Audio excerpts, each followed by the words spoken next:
Boa noite a todos os nossos amigos ouvintes do vlog do Conde Lupe Villanueva. Desde já agradeço as doações que recebo e continuo me ajudando nessa empreitada para a gravação de novos conteúdos e inscreva-se neste canal. Eu gostaria de fazer um react de um sujeito que é adventista, o Sr.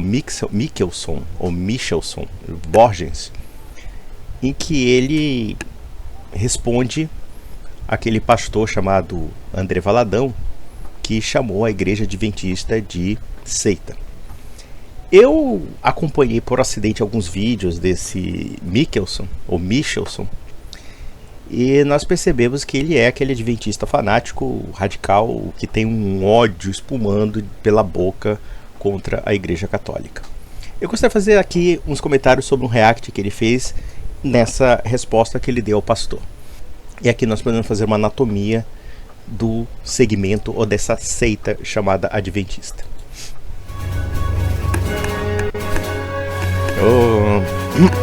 Vamos lá, besterol. Olá, tudo bem com você? Eu já gravei vídeos aqui no meu canal em resposta a outros pastores como Augusto Nicodemos, pastor Hernandes Dias Lopes, pastor Paulo Júnior. Todos esses vídeos eu fiz com muito respeito, com muita consideração, até porque eu os considero homens de Deus. Eu vou deixar aqui na descrição do vídeo todas as indicações, todos os links para os vídeos que eu fizer referência aqui nesta minha fala, nesse meu vídeo. É, claro, é aquela história. Eles se consideram homens de Deus, mas eles não se entendem porcaria nenhuma. Não existe entendimento doutrinário, não existe entendimento mesmo de convivência. Porque, no fundo, esse pessoal se odeia. No fundo, existe uma disputa de egos muito grande, de quererem provar cada um a sua verdade. Mas vamos lá. Ok? Então, olha lá, eu respondi ao pastor Nicodemos pontualmente algumas afirmações que ele faz, no sentido de dizer que a igreja adventista seria uma seita, pastor Hernandes Lopes também, e neste vídeo aqui não será diferente. Eu quero fazer uma reação às palavras do pastor André Valadão, da igreja Lagoinha. Ele no Instagram afirmou algumas coisas com respeito à igreja adventista que não são verídicas, e portanto eu quero que você também faça a devida separação, né? Eu não estou aqui de forma alguma atacando a pessoa do pastor André Valadão, eu não estou aqui criticando a pessoa, mas as ideias, e é assim que tem que ser, né? Nós devemos sempre focar naquilo que foi dito, nas palavras, nas ideias, se pudermos refutá-las, que assim o façamos, mas não atacar as pessoas, né? Eu não tenho absolutamente nada contra o pastor André Valadão, o respeito como pessoa, como líder religioso, enfim, mas não posso deixar também passar aquilo que ele disse ali no Instagram. Outras pessoas já reagiram ao que ele disse, né? Um deles foi o Dr. Rodrigo Silva. Tem também a influenciadora, ela não é adventista, é interessante o que ela disse, eu coloquei no meu canal aqui também, inclusive, a Karina Milanese. Ela faz também ali algumas considerações com respeito às palavras, à resposta que André Valadão deu a uma pergunta feita no Instagram dele.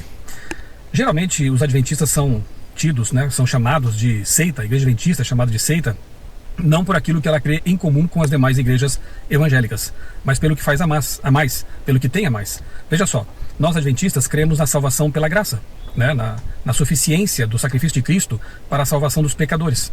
Se você tem dúvidas com respeito às coisas que eu vou falar aqui, eu recomendo que você leia o livro Nisto Cremos. Ele está ali no site da CPB, Casa Publicadora Brasileira. Você pode adquirir esse livro, você pode conferir até na internet aí. Existem resumos das crenças fundamentais dos adventistas do sétimo dia. É muito melhor você verificar na fonte do que ficar ouvindo a opinião ou a distorção, né, que alguns têm postado, escrito, falado por aí, porque realmente apresenta uma imagem totalmente distorcida do que é a igreja adventista do sétimo dia. Então nós cremos na salvação pela graça. Nós cremos na Trindade, Deus Pai, Filho e Espírito Santo. Nós cremos que Jesus é Deus encarnado, eterno, é o nosso Salvador. Nós cremos no batismo por imersão. Nós cremos na volta de Jesus. Nós cremos nos dons espirituais. Tanto é que um dos temas geralmente polêmicos com respeito aos adventistas é justamente porque nós cremos na manifestação do dom profético desde os tempos bíblicos até o fim da história. Observe duas coisas interessantes. Ele está dizendo que os adventistas acreditam na Trindade. Mas eu já presenciei adventistas que não acreditam. E observe outra coisa interessante, essa questão dos dons proféticos. E aqui ele está dizendo, evidentemente, está se referindo indiretamente a Ellen White. E o mais interessante é que esse pessoal erra datas, erra paradigmas históricos. Ou seja, faz uma confusão mental doida, baseado no quê? Nesse aspecto de que o dom da profecia, eles detêm esse dom da profecia, né? Eles detêm a continuidade desse dom da profecia. O problema é muito simples. O Espírito Santo não engana ninguém. Da feita que você tem aquele tal do William Miller, que errou um evento que aconteceria em 1843. Depois iria acontecer em 1844. E mesmo assim, depois eles inventaram uma desculpa de uma entrada do templo, purificação do templo, esse tipo de bobagem, que não pode ser provada.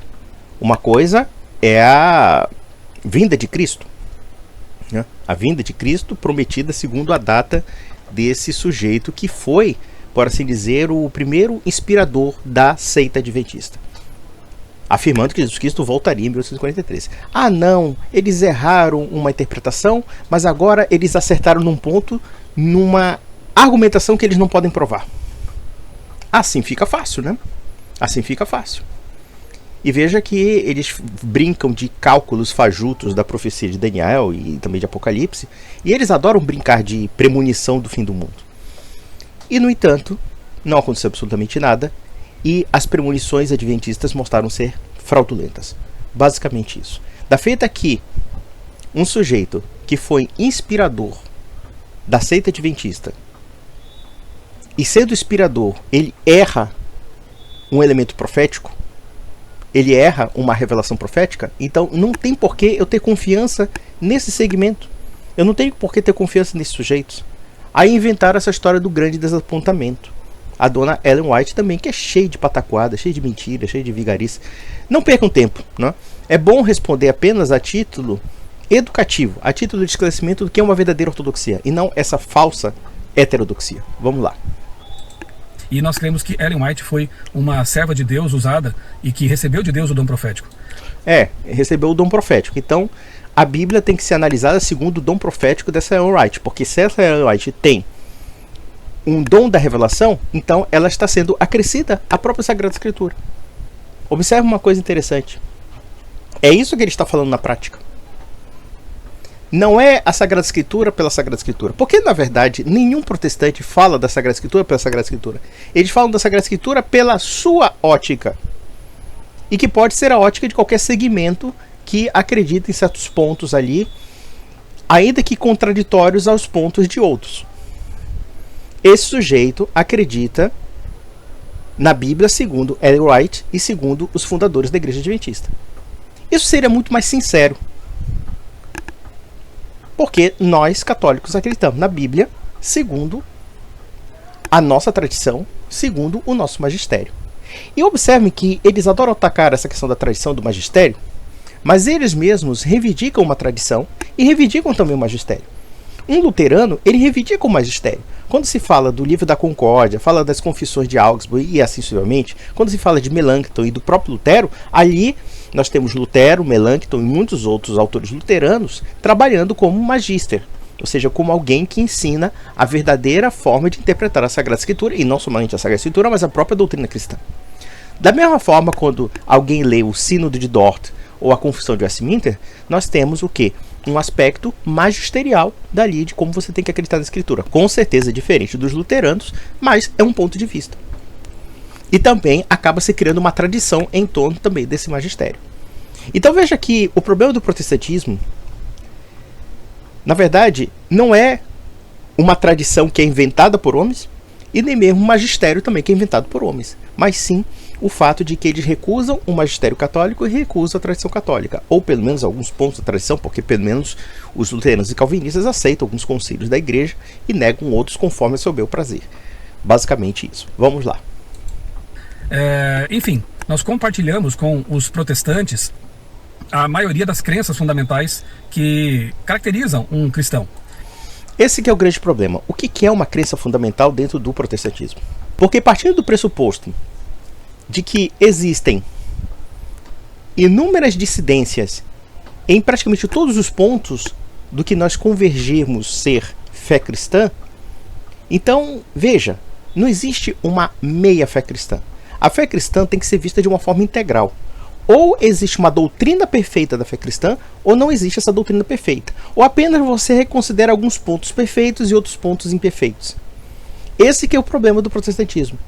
Porque na prática, se nós analisarmos esses pontos fundamentais que ele coloca, se a salvação é pela graça, se há a trindade ou não, mas isso depende daquilo que se entende como ponto fundamental, porque dentro da visão dos socinianos, dos unitaristas, puritanos, inclusive puritanos que seguiam o sábado. No século XVII, nós temos segmentos puritanos radicais, que eram sabatistas, e outros até mesmo unitaristas, que negavam, por exemplo, a Trindade. Então, observem que definir um ponto fundamental no protestantismo é um grande problema. Eles, adventistas, não acreditam na imortalidade da alma. Vocês acham que a imortalidade da alma é um ponto secundário na fé cristã? Evidentemente que não. É a compreensão também que está no plano da salvação, de como nós temos a nossa vida depois da morte.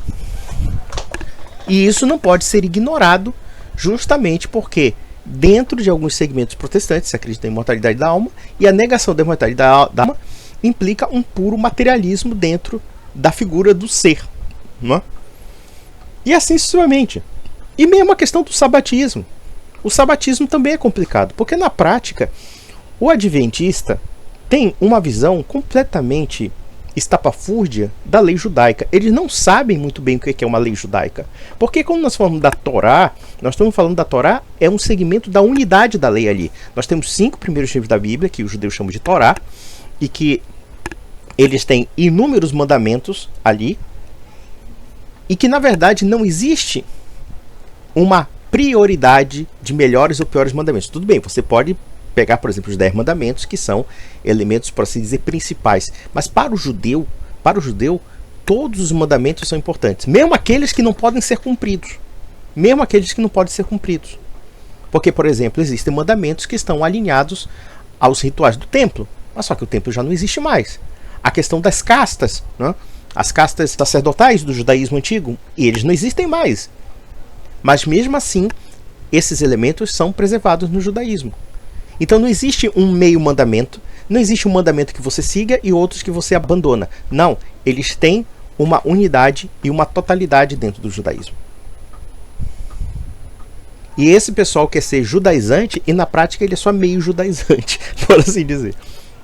Cremos na palavra de Deus inspirada de capa a capa, cremos na infalibilidade da Bíblia Sagrada e por aí vai. Cremos que a Bíblia é a suprema regra de fé e prática do cristão, que nenhum livro deve substituí-la. Salvo a da Ellen White, salvo o Grande Conflito, salvo todas essas profecias que vocês transformam também como artigo de fé. Então sejam sinceros, vocês não acreditam na Bíblia por si mesma, vocês acreditam na Bíblia segundo uma opinião, segundo uma interpretação, segundo uma orientação. O luterano acredita na Bíblia segundo Lutero, segundo as confissões luteranas. O calvinista acredita na Bíblia segundo as confissões calvinistas. E você acredita na Bíblia segundo a interpretação da Igreja Adventista e segundo a profecia da Ellen White. Porque no fundo, toda a configuração que vocês acreditam na Bíblia é segundo ela e segundo inúmeros outros autores adventistas que eu não faço nem questão de conhecer. Vamos lá. Então nós cremos, sim, nós podemos dizer que cremos na grande maioria das crenças fundamentais dos protestantes, dos cristãos. Eu não sei o que é a maioria das crenças fundamentais, porque eu não vejo nenhuma crença fundamental no protestantismo, mas vamos lá.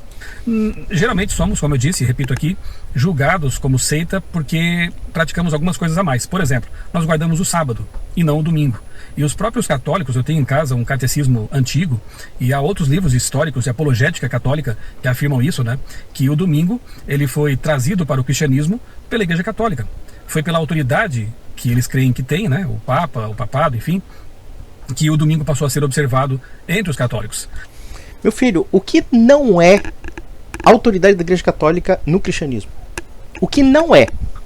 A Bíblia? A Bíblia, tal como você conhece, é a autoridade da Igreja.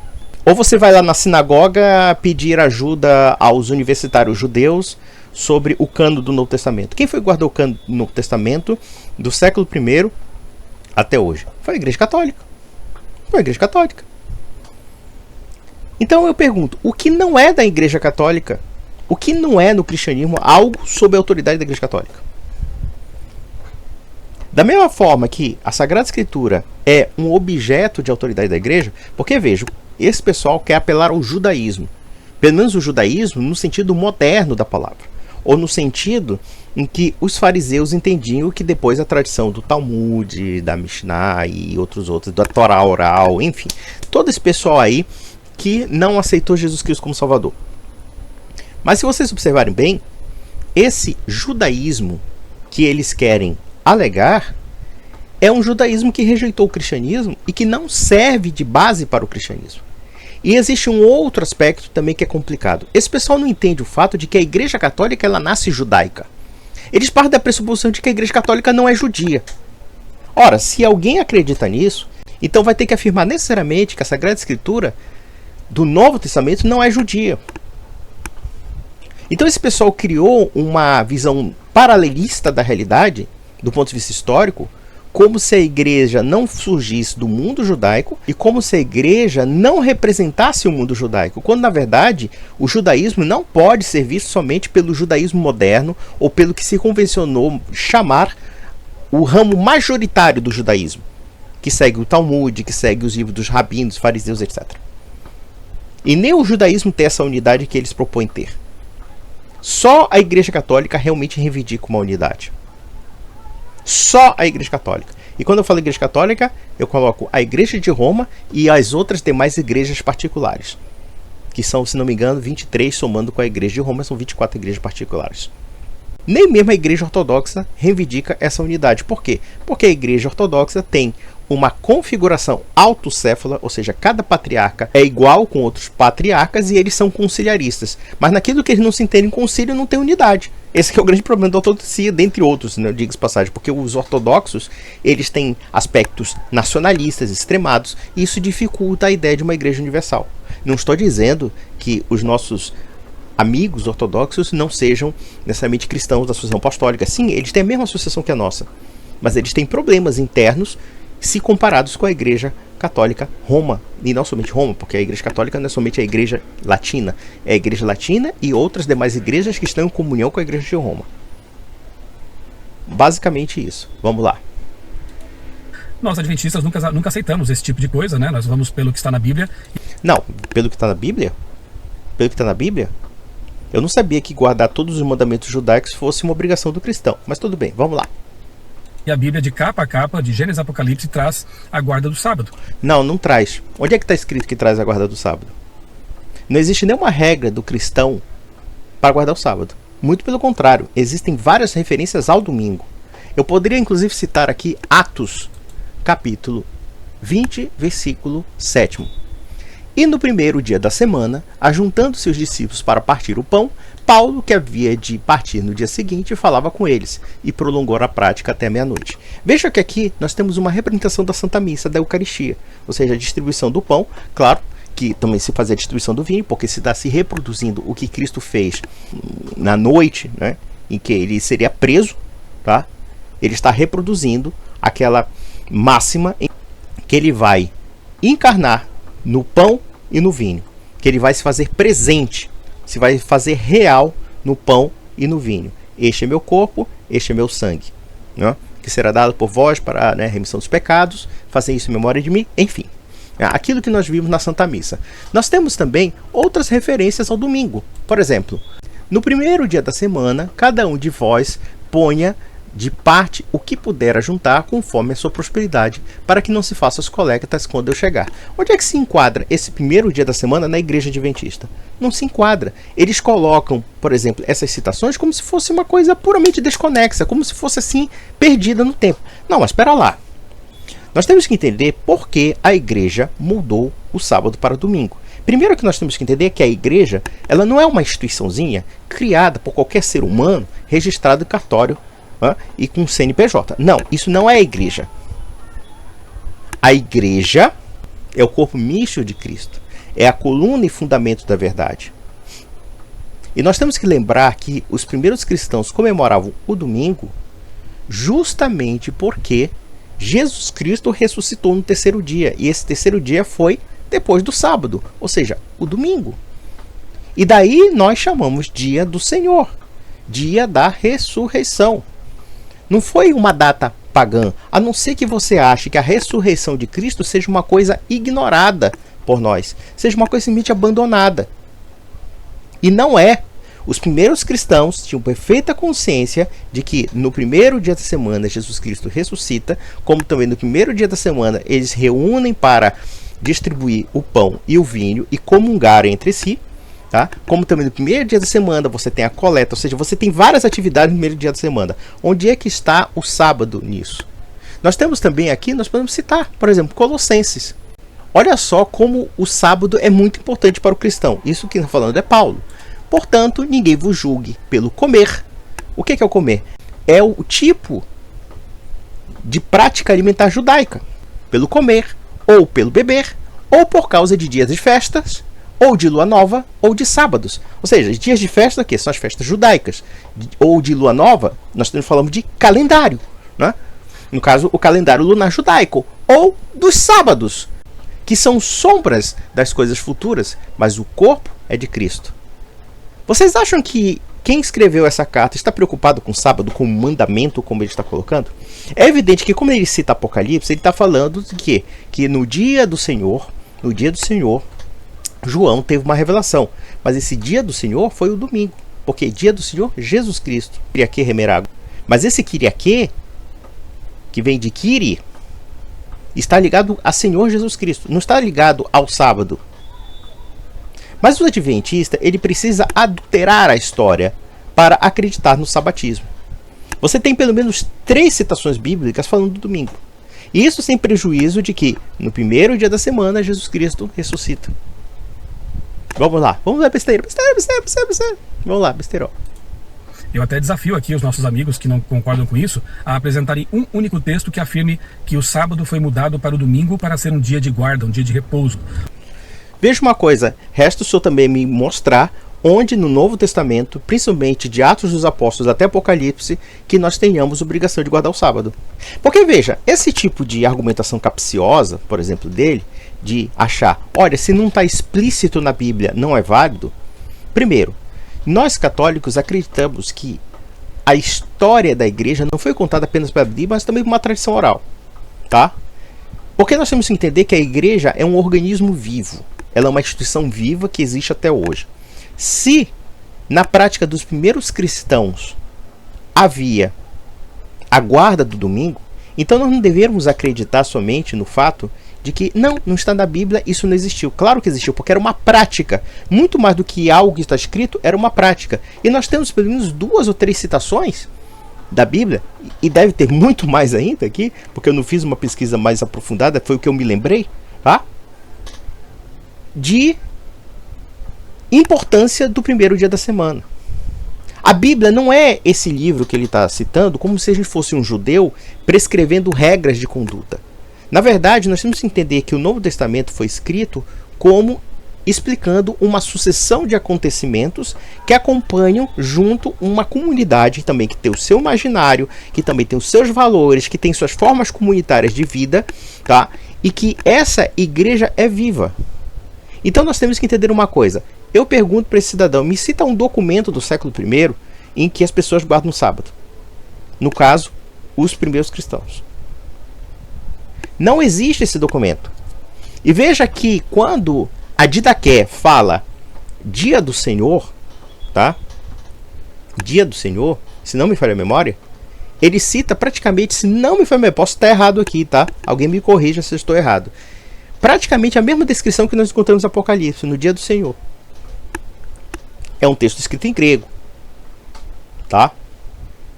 Então observem que ele simplesmente tira conjecturas a partir do vazio, baseado numa interpretação pessoal dele.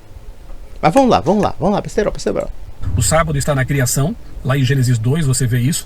Antes de haver pecado, antes de haver judeus sobre a terra, o sábado já é mencionado como sendo abençoado por Deus. Isso não quer dizer absolutamente nada. O domingo também é santificado por Deus, a partir da ressurreição.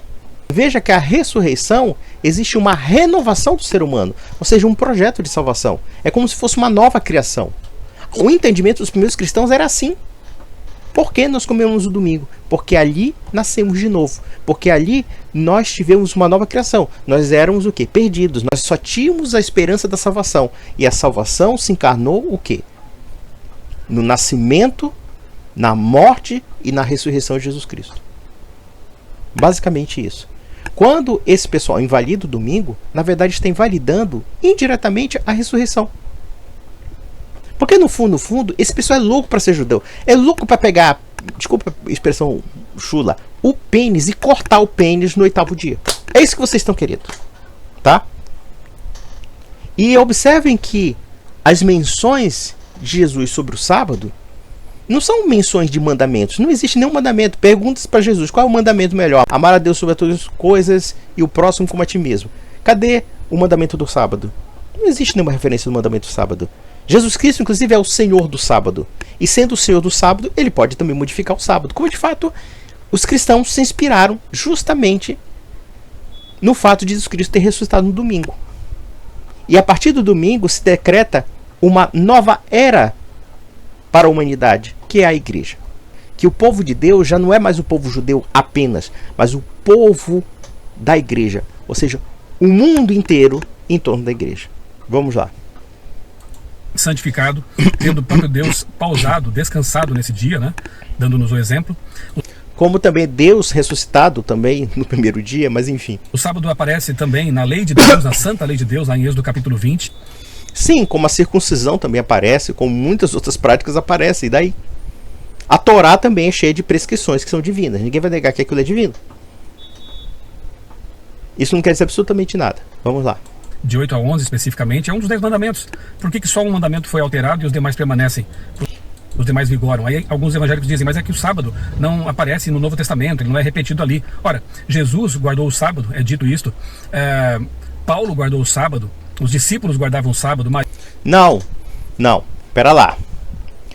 Judeus guardavam o sábado antes do advento de Cristo.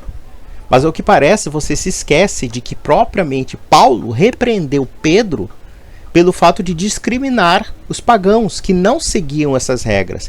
E observem mais que o primeiro concílio da igreja, tá, entre os apóstolos, era a discussão se haveria a guarda das prescrições dos judeus. E dentre essas prescrições era a prescrição do sábado. Agora, vamos ser bem sinceros, quando Paulo diz que o sábado será sombra das coisas que virão, que é o corpo místico da igreja, ele não estava validando o sábado ali, ele não estava validando o calendário judaico, ele não estava validando nem mesmo os hábitos judeus. Porque a gente tem que entender que as regras da Torá regulam toda a vida judaica, regulam a vida alimentar, regulam a vida do banho, regulam tudo, até roupa, se for o caso. Tudo é regulado ali conforme a Torá, né? E há a complementação da tradição oral judaica, né? Ou de inúmeras tradições, porque o judaísmo tem várias tradições orais, né? E aí nós temos que entender uma coisa: se Paulo está dizendo que tudo isso será sombra, então isso não é necessariamente alguém que está decretando um mandamento. Está dizendo justamente o contrário, que isso vai ser coisa do passado. Mas os adventistas, claro, eles precisam relativizar isso. Eles precisam dizer que, olha, é invenção da Igreja Católica. Tá bom, então faça o seguinte: pega o seu evangelho e joga na lata do lixo. Pega o Novo Testamento e joga na lata do lixo, porque o evangelho, podemos dizer assim, é, entre aspas, invenção da Igreja Católica. Se não fosse a Igreja Católica, senhor Michelson, você não teria o Novo Testamento, você não teria nem mesmo a Bíblia, porque nós temos que entender que a Bíblia é um conjunto de livros. E os judeus entendiam no máximo a Tanar. E mesmo assim, a definição formal da Tanar no judaísmo, ela não é muito clara. Ela segue uma tradição que declara o que é a Tanar, né? E nós, católicos, seguimos também uma tradição que define não somente o Antigo Testamento, como também o Novo Testamento. Coisa que não há na Bíblia judaica, por exemplo, ou naquilo que se chamou Bíblia judaica. Claro que esse termo também é impreciso. Mas vamos lá. Maria, mãe de Jesus, guardava o sábado.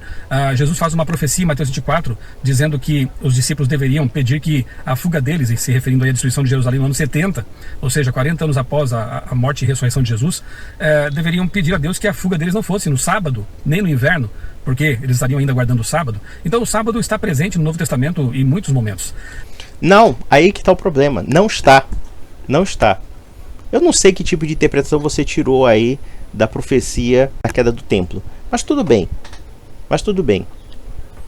Os adventistas precisam judaizar o cristianismo. Mas já que você está falando dos 10 mandamentos, primeiramente, quem disse que na Torá você tem que seguir somente os 10 mandamentos? Quem foi que disse isso? O judeu não segue os 10 mandamentos. O judeu segue 613 mandamentos judaicos. Claro que essa terminologia dos 613 mandamentos, se não me memória, vem de Maimônides. Tá? Vem de Maimônides. Mas isso já era consolidado dentro da tradição judaica. Eu pergunto para você uma coisa: por que você não faz a circuncisão? Por que você não cumpre outros mandamentos e outras regras da vida judaica? Por que somente os 10 mandamentos? Porque você não é judeu, mas você quer ser judaizante. Se a própria igreja não tem nenhum mandamento da guarda do sábado, e pelo contrário, a guarda do sábado é desconsiderada como sombra, e que inclusive os cristãos se reúnem no primeiro dia da semana, então eu pergunto, onde se enquadra o primeiro dia da semana na Sagrada Escritura, segundo a sua visão judaizante? Por que no primeiro dia da semana se há a distribuição eucarística e não no sábado? Por que a coleta é no domingo e não no sábado? Qual é o significado de alguém se reunir no primeiro dia da semana?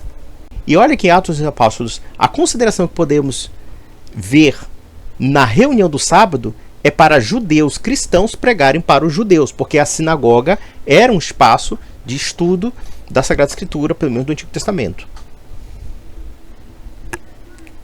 Então, na verdade, no sábado, os cristãos pregavam para os judeus. Mas era só. Não era guarda do sábado. Isso aí é interpretação capciosa, né? Vamos lá. Atos capítulo 13, Paulo guarda o sábado, inclusive numa cidade pagã em que não havia sinagoga. Nós temos também no Apocalipse. Na verdade é o seguinte: Paulo e os demais discípulos se reuniam nas sinagogas para pregar as boas novas de Jesus Cristo. Mas lá não há um culto do sábado propriamente dito. Há simplesmente que, como os judeus se reuniam no sábado, era a forma que eles tinham de pregar o evangelho. Mas em nenhum momento há um mandamento ali para que os cristãos seguissem o sábado. Uma coisa não tem nada a ver com a outra. Vamos lá. Besteira. Apocalipse, a menção aos mandamentos de Deus, Apocalipse 12:17, se referindo ao povo de Deus nos últimos dias, é dito que eles guardam os mandamentos de Deus e têm a fé de Jesus, né, o testemunho de Jesus. Tá, o que são os mandamentos de Deus? Os mandamentos de Deus, segundo o judaísmo que você está preconizando, não são somente os 10 mandamentos. Não são os 10 mandamentos.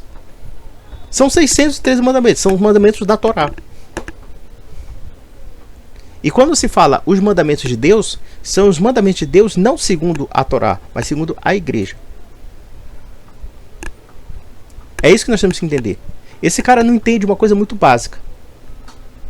Ele acha que os primeiros cristãos estavam sendo totalmente judaizantes, quando na verdade eles se abstiveram de todas as regras de alimentação, se abstiveram até mesmo das festividades judaicas. Por quê? Porque eles viviam uma nova era, a era da igreja, as leis da igreja, as regras da igreja. Então, vamos lá. Que é o Espírito de Profecia, segundo Apocalipse 19:10. Então, o sábado está presente, os mandamentos de Deus, e são únicos na Bíblia, né? Eles estão presentes no Novo Testamento, com certeza, né? Não, você não define nem mesmo o que são os mandamentos do Novo Testamento. Jesus Cristo não disse, guardai o sábado. Ele não fala isso. Ele fala que é o Senhor do sábado. Ou diz que o sábado foi feito para o homem, ou não o homem para o sábado. E que ele, sendo o Senhor do sábado, o que significa ser Senhor do sábado? Ele faz o que ele quiser. Basicamente isso. Muito mais do que outras questões, muito mais do que outros mandados bíblicos, né? Como por exemplo o dízimo, né? Há muito menos menções ao dízimo no Novo Testamento do que ao sábado. Meu amigo, deixa eu te falar uma coisa. Mandamento não é algo que você possa quantificar na Bíblia. Não é assim que funciona. Se você tem um versículo da Bíblia que diz que os sábados serão sombras do que virão, as luas novas serão sombras, o que significa isso? Isso significa que você tem que guardar o sábado? Claro que não. O que é uma sombra? Uma sombra é aquilo que deixou apenas o quê? Como um traço que foi abandonado. Quando dizemos que aquilo é uma sombra, nós estamos dizendo que aquilo perdeu o vigor, perdeu a legitimidade, perdeu a força, dentre outras coisas. Faz assim, meu amigo. Se você quiser ser um judeu de verdade, entre numa sinagoga, peça a conversão, diga que você é um balto de chuva, você está voltando, não sei o que e tal. Começa a estudar a tradição judaica, ou as inúmeras tradições judaicas, porque tem vários segmentos também, é que nem o protestantismo, tá? Corta seu pinto, tá? Sabe, agora faça a circuncisão, tá? E comece a seguir os hábitos judaicos, os hábitos alimentares, etc. É assim que você vai entender o que é o judaísmo. Não é o que você está falando aí. Porque dizer que os mandamentos de Deus, é muito genérico isso. Para o judeu existe definição de mandamento. Você não define mandamento. Se você está dizendo que são apenas os 10 mandamentos, isso não é o judaísmo. E os primeiros cristãos, que eram judeus, colocavam a seguinte questão de que aqueles que eram convertidos ao cristianismo não tinham obrigação de seguir as complexas regras de alimentação, de hábitos do judaísmo. Muito pelo contrário. A reunião dos apóstolos era o fato de que nós não somos obrigados a seguir a lei. Pelo menos a lei judaica. E o próprio Paulo faz uma crítica a esse conceito de lei do judaísmo, dizendo que quanto mais eu tento cumprir a lei, mais eu peco. Por quê? Porque são regras muitas vezes incumpríveis e mais além. Existe um problema no judaísmo que é a questão da externalização. Uma vez eu estava vendo um site judeu falando que, porque o cristianismo prioriza a interioridade, nós priorizamos a prática. Esse que é o problema do judaísmo. É um excesso de praticismo, porque é tudo mandamento, mandamento, mandamento, mas não existe interioridade naquilo. Porque dentro de uma praxis de regras, a minha intenção é importante dentro das regras.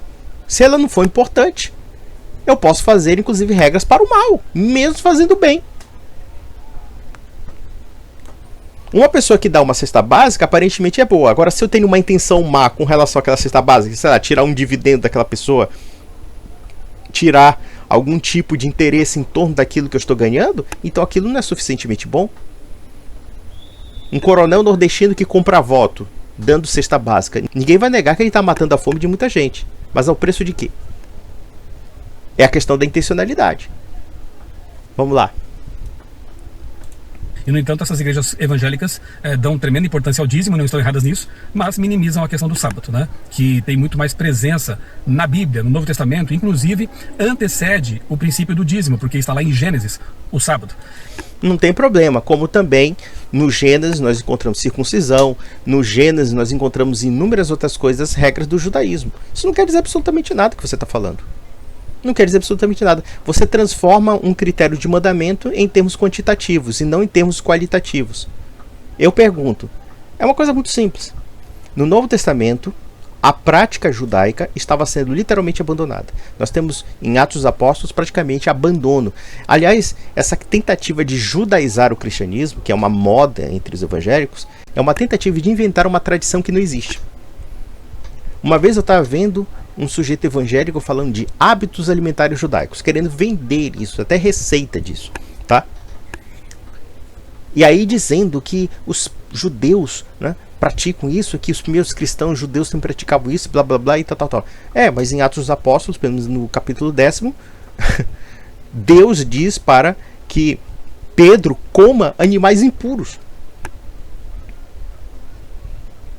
E aí Pedro fala, não vou comer animal impuro. Por quê? Porque tem regras de purificação dos alimentos no judaísmo. Eles chamam de comida kasher, por exemplo, né? E o que acontece? Deus diz assim, pode matar porque eu purifiquei tudo para comer. E depois ele encontra inclusive um pagão chamado Cornélio. Aquilo ali é uma mensagem de que as regras habituais do judaísmo seriam abandonadas. Então esses caras não sabem o que é judaísmo, ficam idealizando um judaísmo que não existe, tá? E ficam idealizando também um cristianismo que não existe. Vamos lá. Então é interessante ver essa obediência seletiva que muitos cristãos evangélicos prestam, né? Não é obediência seletiva. É que pelo menos os segmentos protestantes mais tradicionais não romperam com toda a tradição cristã, enquanto vocês rompem. E vocês querem seguir uma tradição que é judaica, que não tem nada a ver conosco, cuja mentalidade também não tem nada a ver conosco, ou pelo menos uma certa tradição judaica, né? Porque nós também somos judeus de alguma forma, nós temos uma tradição que também remonta do judaísmo, mas nós não nos obrigamos a seguir todos os mandamentos do judaísmo, porque aquilo teve uma fase e também teve uma caducidade. Para nós é ridículo alguém acreditar que o terceiro templo vai voltar, porque o terceiro templo já existe, é o próprio corpo místico, é a igreja, tá? O sacrifício do Cordeiro nós temos na igreja, que é a presença real de Cristo, que se dá em corpo e sangue. Isso é o terceiro templo. E também existe um novo sacerdócio dentro do terceiro templo. Se os judeus quiserem, sei lá, derrubar a esplanada das mesquitas e causar a Terceira Guerra Mundial, tudo bem, problema deles. Mas enfim.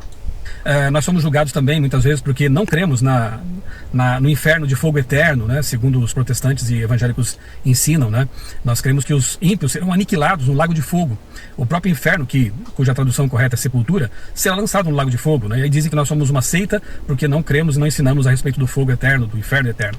Somos julgados porque cremos que a alma, ela é mortal. E isso está tão claramente expresso em Isaías 18, verso 4, né? A alma que pecar morrerá. Não, meu filho, não está não. Leia Apocalipse capítulo 6, versículo 9. Que João tem uma visão das almas dos mortos por amor a Cristo no altar do Cordeiro, rezando pela vinda do juízo final, para que vingue o seu próprio sangue, as almas dos mortos. Na verdade, vocês, adventistas, são muito semelhantes aos saduceus. Os saduceus são materialistas.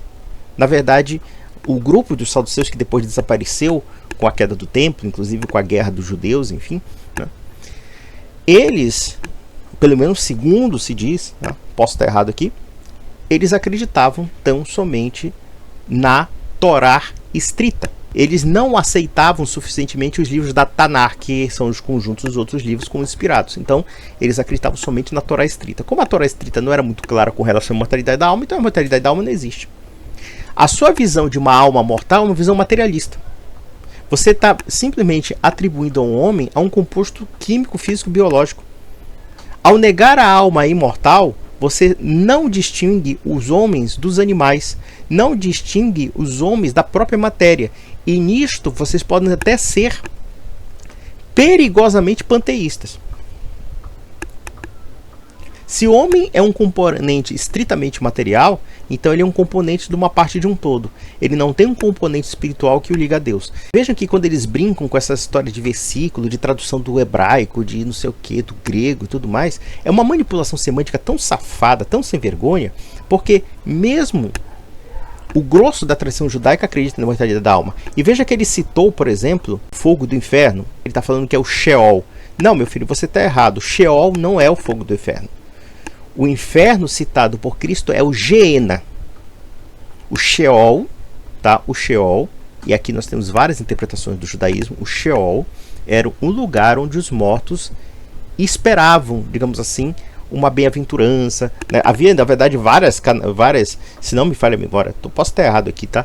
Mas o que eu me lembro é que o Sheol era um lugar que nós chamamos de Hades, ou seja, a mansão dos mortos. E dentro da mansão dos mortos havia várias gradações do Sheol, várias gradações. Por exemplo, nós temos um exemplo da prova da imortalidade da alma, que ele não vai responder, que é o seguinte: a parábola do rico mau. A parábola do rico mau, nós temos um exemplo da imortalidade da alma. Você tem Lázaro morreu e foi para o seio de Abraão, tá? Que não é o céu, porque quem abre o céu é Jesus Cristo. Quem liberta os mortos em prisão, e aqui é o Sheol, o Hades, o Sheol, ou seja, aqueles mortos que estavam esperando a salvação, nesse limbo, por assim dizer. Então o que acontece? Você tem na parte desse limbo, no caso, o seio de Abraão, né, que é o lugar melhorzinho. E você tem o inferno, propriamente dito, né, que é o lugar pior. Então o que acontece? Na parábola do rico mau, você tem um Lázaro, que está na bem-aventurança, na morte, e, no caso, o rico mau. E o rico mau está no inferno. E ele pede, implora para Abraão que interceda por ele. E Jesus Cristo disse o seguinte: olha, se você não fez nada para merecer nesse mundo, você não vai merecer em outro mundo. E nós estamos aqui provando a imortalidade da alma. Ali não é alegoria. Ele está falando de um evento post-mortem. Então, veja, se houvesse uma pregação da mortalidade da alma, como ele está dizendo aqui, então necessariamente Jesus Cristo não ensinaria uma parábola que desse uma ideia contrária ao que ele está dizendo. Ele cita o Eclesiastes, por exemplo, né, dizendo que Eclesiastes fala que os mortos não têm mais contato algum com os vivos, que os mortos não têm mais pensamento algum, etc. Veja, ali ele está falando de um estado material do morto. Ou seja, quando você vê um cadáver, realmente você vê que uma pessoa que não manifesta absolutamente nada, né? Só que no mesmo capítulo de Eclesiastes você tem uma descrição que mostra a questão da imortalidade da alma, que o corpo se volta para a terra e o espírito se volta para Deus. Aí eles inventam uma concepção que é eminentemente gnóstica, dizendo que esse espírito é apenas um sopro de vida que se volta para Deus. Olha, então você está falando aí uma concepção panteísta. Você está dizendo que existe uma substância divina que está num homem, que você chama de espírito, e que se volta para Deus. Mas aqui, se volta para Deus, é diante de Deus, no sentido de prestar contas a Deus. E nós estamos falando no sentido do espírito, ou seja, da espiritualidade. E essa espiritualidade sobrevive ao corpo. Todas as referências bíblicas que falam da morte da alma, ou então do perecimento da alma, não é um perecimento literal quando você tem afirmações que falam sobre a mortalidade da alma. Na verdade, esse perecimento espiritual não é a destruição. Esse perecimento espiritual é o afastamento completo de Deus, porque é inerente à natureza do homem se alinhar a Deus e agir conforme aquilo que Deus quer. E da feita que há uma morte da alma, há uma morte espiritual, mas não a morte espiritual do aniquilamento, há uma morte espiritual do fato de que existe um afastamento completo de Deus. Só que vocês têm uma visão materialista. Vocês não são diferentes dos ateus que negam a imortalidade da alma. Vocês não são diferentes de qualquer pessoa que não acredita na vida pós-mortem. No fundo, vocês são radicais nesse aspecto. Vamos lá. E todos pecaram e carecem da salvação dada por Cristo. Nós não temos vida eterna em nós mesmos. Nós seremos revestidos de imortalidade, como diz Paulo. Aqui está o grande erro. Nós somos revestidos de imortalidade porque Deus nos deu essa imortalidade, mesmo na situação de pecado. Quando Jesus Cristo desce aos infernos, isso está no credo apostólico, é porque Cristo desce aos infernos, ou seja, ao Hades ou Sheol, para resgatar as almas que estão esperando a salvação. Quando Pedro diz que Jesus Cristo liberta os mortos em prisão, eu disse, não, pera lá, libertar os mortos em prisão? Quando se fala em libertar os mortos em prisão, nós não estamos falando nem de ressurreição, nós estamos falando realmente de uma situação em que essas pessoas esperavam a salvação na morte. Então nós temos exemplos de mortalidade da alma. Aqui, só citando a Bíblia. Vamos lá. Besteira. Em 1 Coríntios capítulo 15. Portanto, nós cremos que o ser humano é uma alma. O Adão, ele recebe o fôlego de vida, então o corpo com o fôlego torna-se uma alma. Não, filho, não tem nada a ver, você está falando besteira. Alma vem da palavra ânima, aquilo que anima. O corpo e a alma não se confundem. Ou você vai dizer que o corpo morto é uma alma também? Claro que não, ele é inanimado. O corpo é inanimado. O corpo de um morto é inanimado, ele não tem alma. Ele não tem alma porque ele não tem vida. Então você está falando bobagem. Você está confundindo a corporeidade com o ânimo, aquilo que anima, aquilo que vivencia. E aquilo que anima é espiritual. Se é espiritual, ele tem outros aspectos que são muito mais além do ânimo, que é o quê? A personalidade, a consciência e a imortalidade. Esse é o sentido do espírito. Eu quero que alguém me prove aqui onde está escrito a mortalidade da alma. Assim, desafio adventista ignorante, porque vocês são um bando de ignorantes, vocês não conhecem porcaria nenhuma de história da igreja. Eu quero saber o seguinte, me cite um documento do século I até hoje, não vou longe não, do século I até o século IV, tá? Que vocês dizem que a igreja foi criada por Constantino. Do século I até o século IV, um documento da igreja que prove a mortalidade da alma, que diga a alma é mortal, que a alma morre. Se você está dizendo que a alma morre, então substancialmente nós somos pura matéria. Então, na verdade, você está atribuindo à matéria a vida do corpo e não ao espírito. Porque quando nós observamos no capítulo de Gênesis, quando Deus remodela o corpo a partir da terra, a terra não tem vida. O corpo remodelado não tem vida. Aí você tem um sopro nas narinas de Adão. Isso é engraçado que esse aspecto do sopro da narina é uma tradição de várias culturas, inclusive pagãs, ou seja, que é a crença de que o espírito saía do nariz quando uma pessoa morria. Tá? Então, se existe um atributo espiritual que distingue do corpo, então você não pode dizer que o corpo é a mesma coisa que a alma. E veja que quando a Bíblia fala que o homem é uma alma vivente, ali tem uma redundância. Mas o homem é uma alma vivente não é pela corporeidade. Ele é uma alma vivente porque ele tem um componente espiritual que é dado por Deus, que distingue do corpo. O que esse homem está falando é uma coisa mais absurda. Vamos lá. Recebe uma alma, uma entidade fantasmagórica. Isso é oriundo da cultura pagã, grega, que traz esse conceito de alma fantasmagórica, né? Nós somos... Não, para de falar besteira, rapaz.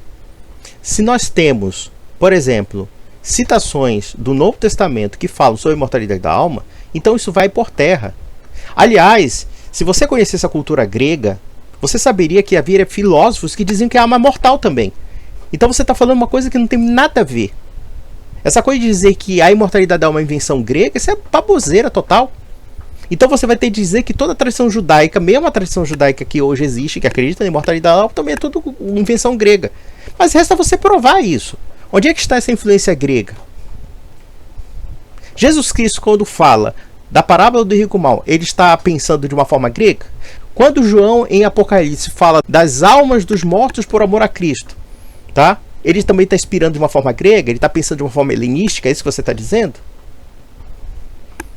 Quando o próprio capítulo de Gênesis diz que o espírito entra nas narinas de Adão de uma forma distinta do corpo, porque você está atribuindo o corpo o sentido do ânimos, o sentido da alma. Quando na verdade nós temos duas situações diferentes. Um corpo sendo remodelado a partir da terra.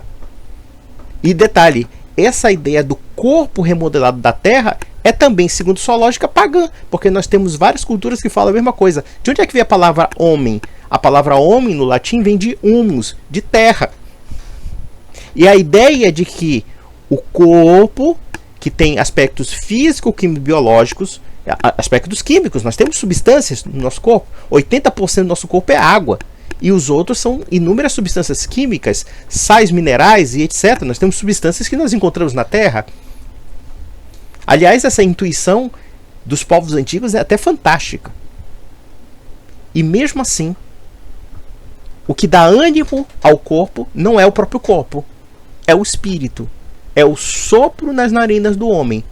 Isso nós encontramos na cultura grega também, viu, meu filho? Vai estudar a cultura grega, a gente vai lá besteira. Nós encontramos em várias culturas essa ideia do quê? Do espírito entrar e sair pelas narinas. Tanto é verdade que nós temos uma expressão. A pessoa expirou. Expirou o quê? Expirou a alma. A alma saiu das narinas. Então vocês são uns burros em filosofia e teologia. Vocês só falam besteira. Você não conhece nada de cultura grega. Vá ler Lucrécio para você ver. Vá ler, sei lá, Epicuro. Eram materialistas. Eles não acreditavam em mortalidade da alma, não acreditavam em Deus, não acreditavam em nada. Aliás, Aristóteles, eu posso estar enganado aqui, mas parece que Aristóteles também não acreditava na imortalidade da alma. Ele escreveu um livro chamado De Anima, da alma, né? Mas eu não li esse livro. Eu tenho esse livro, mas não li ainda. Infelizmente. Já li a Política, já li a Ética. Fantásticos livros, mas eu não posso opinar sobre Aristóteles nesse aspecto, tá? Porque eu precisaria ler com profundidade para entender o conceito de alma. Mas o que você está falando é apenas um atributo de que a matéria engendrou o espírito. Um argumento que nós encontramos em muitos ateus, diga-se passagem. Tidos como seita, porque não cremos que as pessoas têm um fantasma dentro delas que sai depois de mortas, né? Não é fantasma, meu filho. Existe um componente espiritual que dá vida ao corpo. E esse componente espiritual é distinto do corpo. É muito simples, está lá no capítulo de Gênesis. É uma crença espiritualista.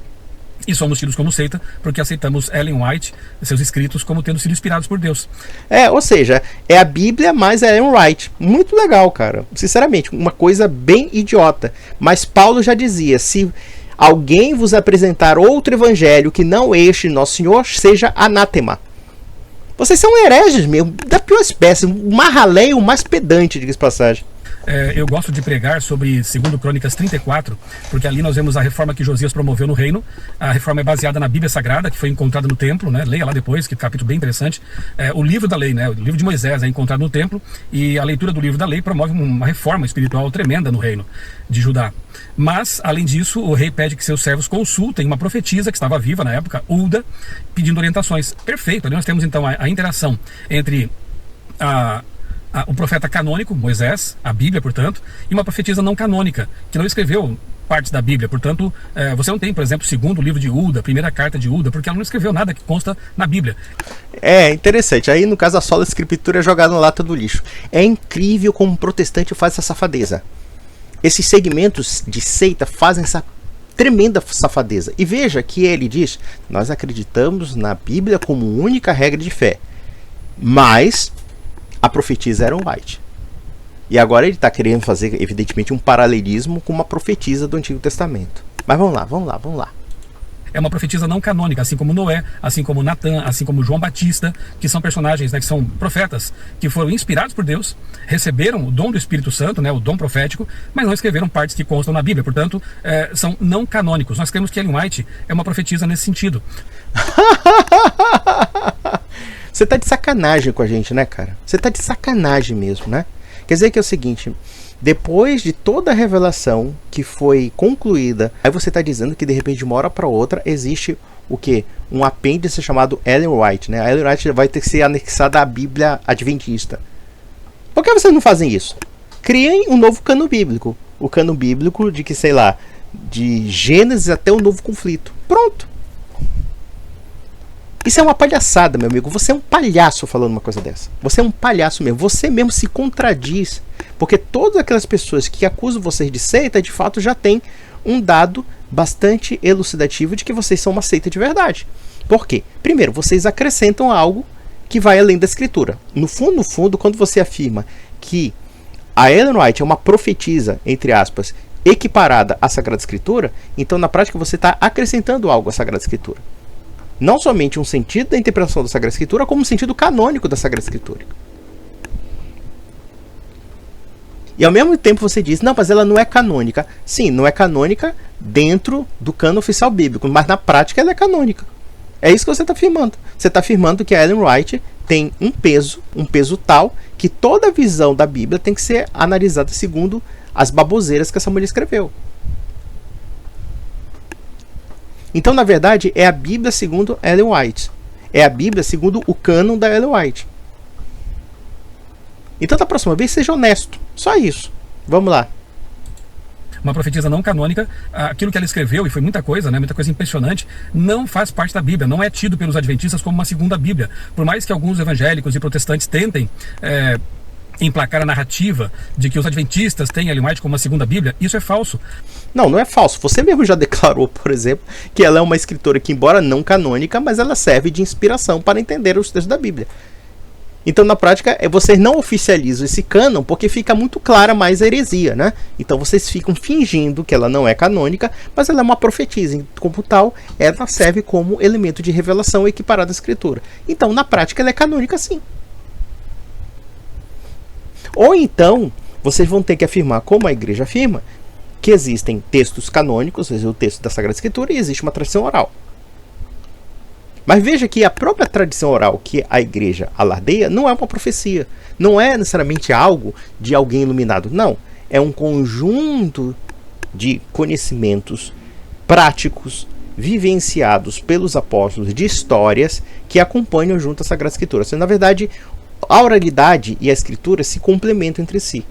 Então nós somos até um pouco mais humildes do que uma dondoquinha lá que levou uma pedrada na cabeça e começou a dizer que tem profecia na cabeça também.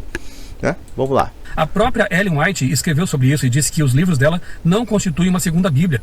Ela sempre exaltou a palavra de Deus, inclusive se comparando, né? Dizendo que era como uma luz menor que aponta para a luz maior. Ah, que bonitinho. É uma luz menor que aponta para uma luz maior. Né? Mas em compensação, essa luz menor prevalece sobre a luz maior. Já que, se os adventistas podem alegar o dom da profecia, então eles podem alegar o dom também do acréscimo da revelação divina. Simples assim. Assim como Uda, naquele tempo, era uma luz menor, né? Uma profetisa não canônica, que estava orientando o povo a como obedecer a palavra de Deus no texto canônico de Moisés. Primeiramente, querer fazer uma comparação descabida de uma profetisa do Antigo Testamento, quando há todo um procedimento da revelação divina, todo um histórico da revelação divina, com uma aventureira do século XIX que fica justificando um bocado de erros históricos, um bocado de erros teológicos absurdos, como também até mesmo uma profecia que deu errado, né? Uma profecia de uma promessa da vida de Cristo que não aconteceu. Então isso se chama patifaria, nada mais do que isso. Então a luz maior sempre será a Bíblia. A Bíblia Sagrada ocupa para os adventistas uma posição sem igual. Não há nada que se compare a ela. Mentira, vocês colocam a Ellen White acima da Bíblia. Você mesmo se contradiz, cara. O seu discurso é autocontradtório. É a Bíblia segundo Ellen White. A não ser que realmente vocês afirmem que a Ellen White não seja uma pessoa autorizada para falar em nome da Bíblia. Simples assim. Nossa suprema regra de fé e prática. Não é verdade. Protestante não coloca a Bíblia como regra de fé e prática única. Na verdade, é cada um criando a sua opinião como regra de fé e prática única. Isso é o protestantismo. Protestantismo, cada um pega a Bíblia e cria a ideia que quiser do que é a Bíblia. Porque o livro chamado Bíblia, ela não se auto-interpreta. É um livro inanimado. Está lá um escrito, um bocado de texto, mas aí você tem que o quê? Você tem que interpretar aquilo que tem que ser entendido. E detalhe, o pior de tudo é que a Bíblia é um livro histórico. Ela faz parte de um ambiente histórico, de um ambiente institucional chamado igreja. Esse ambiente institucional não é adventista, não é testemunho de Jeová, não é batista, não é presbiteriano, não é luterano, não é anglicano. É católico. Simples assim. Criamos no solas, né, do protestantismo, da reforma, né? O sola escritura, o sola solus Christus, sola gratia e por aí vai, né? Tota escritura. Somos protestantes. Sim, vocês são protestantes. Bem heréticos, por sinal, mas vamos lá. O que o pastor André Valadão fez em seu Instagram foi repercutir algumas ideias equivocadas com respeito a textos, inclusive mencionando livros que Ellen White nunca escreveu, né? Ele cita 2 livros ali, um deles História da Nossa Igreja, como tendo sido escritos por Ellen White. Ela nunca escreveu esses livros, né? E eu posso afirmar isso porque já leio há 30 anos os livros de Ellen White e digo, né, se eu encontrasse alguma contradição em relação à Bíblia, eu descartaria, eu não mais daria importância a esses livros. Você tá de bandalheira com a gente, né, cara?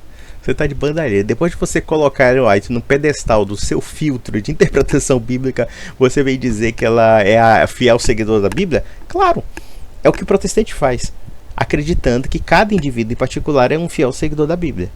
O problema é que você é um fiel seguidor da Bíblia que acredita que a Ellen White está certa, só isso.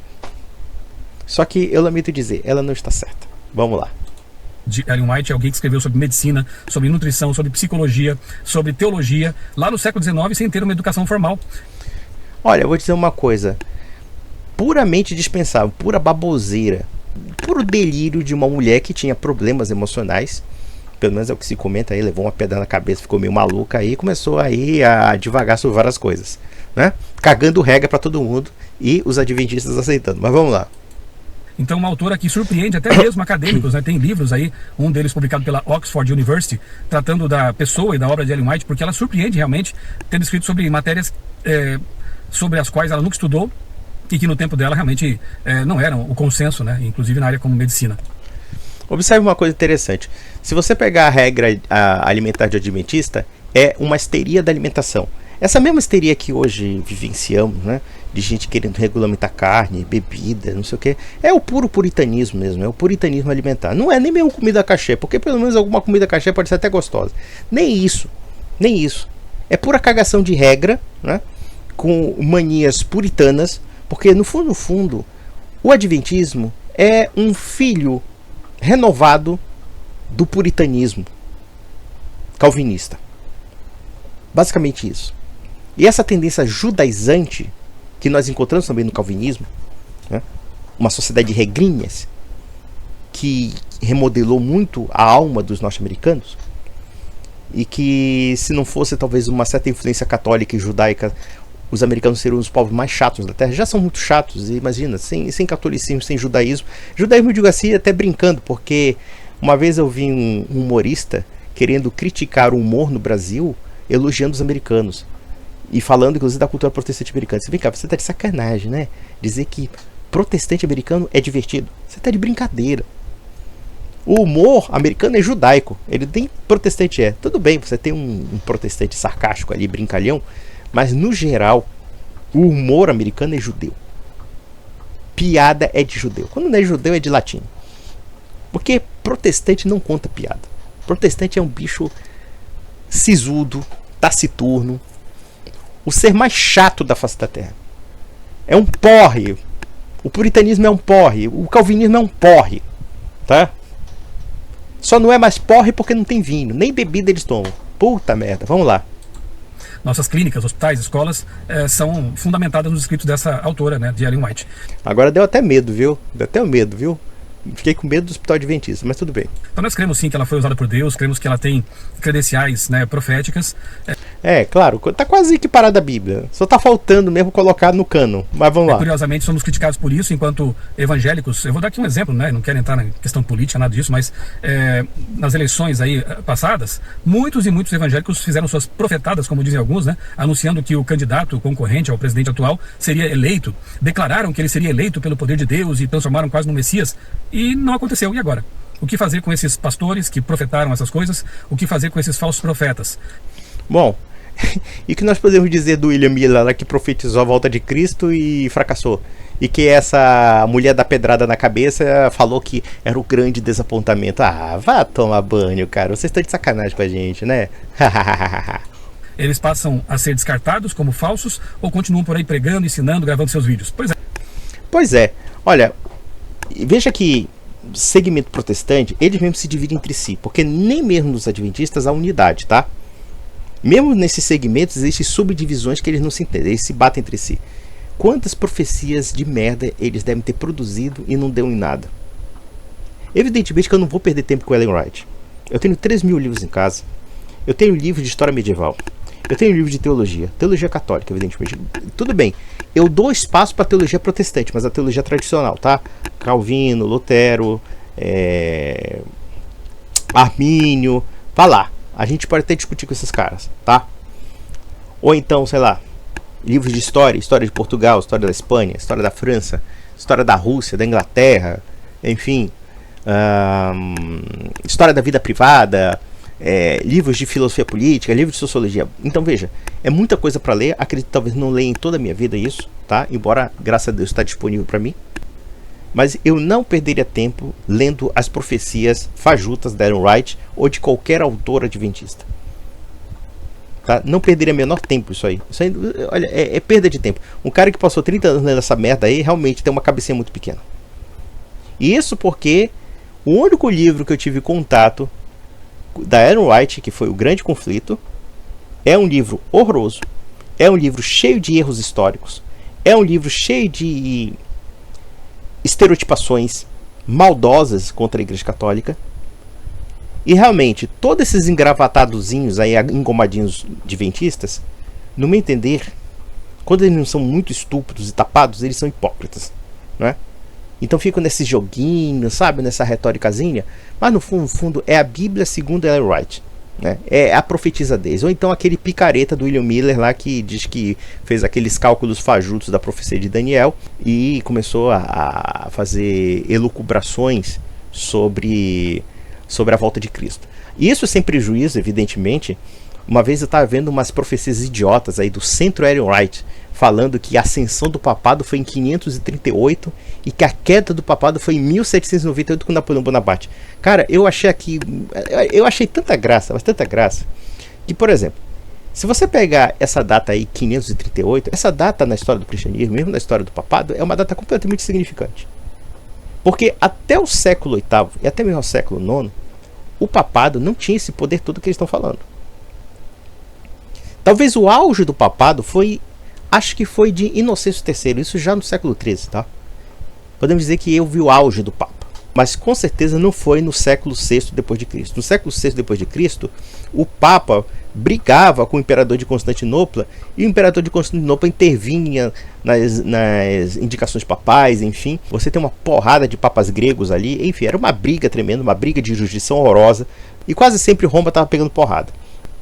O que teve de papa assassinado, de papa envenenado, de papa perseguido ali naquela época, eu não sei que poder é esse que a gente está falando. E quando esse pessoal fala de 1798, que foi a queda do poder papal, ele cita, no caso, Pio VI. Pio VI foi capturado por Napoleão Bonaparte, foi preso e morreu no cativeiro na França. Tá? Só que, no século XVIII, a igreja já estava em franca decadência. O papado não tinha esse poder todo. Na verdade, os reis de várias nações católicas já tinham muito poder. E o papado já estava muito enfraquecido. Então dizer que houve uma queda do poder papal, resta explicar como é que essa queda ocorreu se depois de Pio VI foi eleito Pio VII. Voltou o Pio VII. E observe uma coisa interessante. Vocês têm ideia de quantas vezes Roma foi saqueada, invadida, violada, enfim. E detalhe, quantos papas foram expulsos, destronados? No século XIV, o rei da França capturou o Papa Bonifácio VIII, invadiu Roma, prendeu o Papa, deu porrada no Papa e depois transferiu o papado para Avignon. No século XVI, os exércitos de Carlos V, dentre os quais metade das tropas era espanhola e outra metade das tropas era prussiana, alemã e luterana, havia muitos hereges lá naquele momento ali, saquearam a cidade de Roma. E foi uma matança desenfreada, estupros em massa, pilhagem. E o Papa ficou preso no Castelo de Santo Ângelo. Quem vai para a Itália vai ver o Castelo de Santo Ângelo lá. Foi ali que o Papa ficou praticamente cercado das tropas de Carlos V. Então, a captura de Pio VI é apenas um apêndice dentre tantas e tantas outras invasões que Roma já sofreu. A última invasão que me lembre foi em 1870 com as tropas do futuro rei da Itália. Quando houve a unificação italiana, as tropas piemontesas invadiram a Roma e fizeram o Papa prisioneiro, o Papa Pio IX. E isso porque na Segunda Guerra Mundial havia ameaça do exército alemão invadir o Vaticano com Pio XII. Quer dizer, os Pios numa complicação tremenda. Então é pura bobagem, é uma falta de conhecimento histórico sem fim. Por quê? Porque eles criaram uma teologia estúpida sobre a Igreja Católica e a partir dessa teologia estúpida eles querem criar também uma espécie de teologia da história. Só que ela é fajuta, porque ela não condiz com a própria história. Agora, Ellen White escreveu textos, inclusive alguns proféticos, anunciando coisas que se cumpriram, né? Nunca falharam. Então, é curioso ver que haja tantos profetas por aí que falham e as pessoas não os desconsideram, mas o ataque a Ellen White não para, é uma coisa assim impressionante. Ai, meu Deus do céu. Você tem uma seita que erra o fim do mundo. Aí vem essa besta da Ellen White lá, fica pregando profecia fajuta e esse pessoal acredita. Ah, meu Deus, não dá pra levar a sério esse povo aí, né? Esse povo aí já tava falando que o Papa é o anticristo e não sei o que, repetindo velhas heresias, velhas bobagens. Ah, meu Deus do céu, vamos lá. Outro livro que Valadão cita de maneira equivocada, Em Defesa da Doutrina. Ellen White nunca escreveu um livro com esse título, então realmente a gente vê que as fontes estavam totalmente equivocadas. Bem, as coisas que ele afirma no Instagram a respeito de Ellen White, inclusive, como eu disse, citando livros que ela nunca escreveu, são, por exemplo, na cruz Jesus não efetuou uma expiação completa. Isso é falso, né? Basta ler o que Ellen White escreveu sobre o sacrifício de Cristo na cruz, que ela chama de completo. Para o pecador, foi completa a obra de Cristo na cruz. E nós, como estudamos, né, a fundo o ritual do santuário, que prefigurava a obra do Messias e o sacrifício de Jesus, enfim, nos ensina muita coisa a respeito do ritual da salvação, do ritual do santuário. O ritual do santuário na terra ensina muita coisa sobre o que acontece no santuário celestial, e é bom ler, por exemplo, Levítico 16, em paralelo com Êxodo 16, em paralelo com Hebreus, por exemplo, o livro de Hebreus, você vai encontrar muita coisa interessante ali, inclusive a realidade de que há um santuário celestial e de que Jesus é o nosso sacerdote, o sumo sacerdote nesse santuário. Então, no ritual do santuário, quando o cordeiro era sacrificado no pátio, o pecador, ele voltava para casa perdoado, mas a obra do sacerdote continuava. Ele aspergia o sangue da vítima, do cordeirinho, lá dentro do santuário. Eles inventaram essa história de santuário espiritual porque, na verdade, como foi uma tremenda merda, uma tremenda cagada aquela história da volta de Cristo, então eles inventaram essa história da teologia do santuário. Não tentem entender isso, não percam tempo entendendo essa porcaria aí, que é tudo bobagem, é tudo besteirol, entendeu? O verdadeiro santuário, se entendemos assim, o verdadeiro templo é a igreja. Jesus Cristo disse: eu vou destruir o templo e vou reconstruí-lo em 3 dias. E o que significa isso? A reconstrução do templo é a igreja que tem o aspecto terreno e o aspecto espiritual. Isso a Igreja Católica explica muito melhor do que essa baboseira de templo judaico aí revestido aí, entendeu? Bom, meus amigos, eu achei assim que esse trecho aí eu achei tão desinteressante que eu vou parar por aqui. Mas vejam aí o grau de insanidade, de mendacidade desse tipo de comentarista. Que se contradiz, ele entra em contradição na própria fala dele, tá? E ele revela justamente aquilo que existe em certos segmentos protestantes, ou seja, o caráter sectário. e eu falei num vídeo anterior sobre essa questão do sectarismo, no sentido de uma heterodoxia, e isso sem prejuízo do caráter antissocial das seitas, né? Do caráter até mesmo subversivo, enfim, né? E é isso, o adventismo é uma seita. E todo esse pessoal, na verdade, com esse papo de querer dar uma de autoridade, encher a bola da Ellen White, ou então aquele Rodrigo Silva, aquele pastor aí, arqueólogo, claro que eles usam esse termo arqueólogo para dar uma credencial moral, uma credencial de autoridade, quando um sujeito como Lucas Lancaster, procure o Lucas Lancaster, que ele é um historiador de história medieval, de história da cristandade, enfim, ele vai devastar o Rodrigo Silva. Porque o Rodrigo Silva realmente tem uma leitura que é típica de almanaque. Eu fico perguntando que livros esse homem leu de história medieval, de história antiga, que livros ele leu de teologia medieval, qual é o catecismo que ele leu, que ele diz que o Papa é anticristo e tudo mais, que isso é tudo lorota, isso é tudo é lorota de adventista. Tá? Ele não leu nada. E quando se pega alguém que tem um mínimo de conhecimento sobre o assunto, eles passam vergonha. Então, meus amigos, fica por aqui, porque o resto é só essa fofoquinha de pastor aí, tá? Não vou me delongar muito, e até a próxima.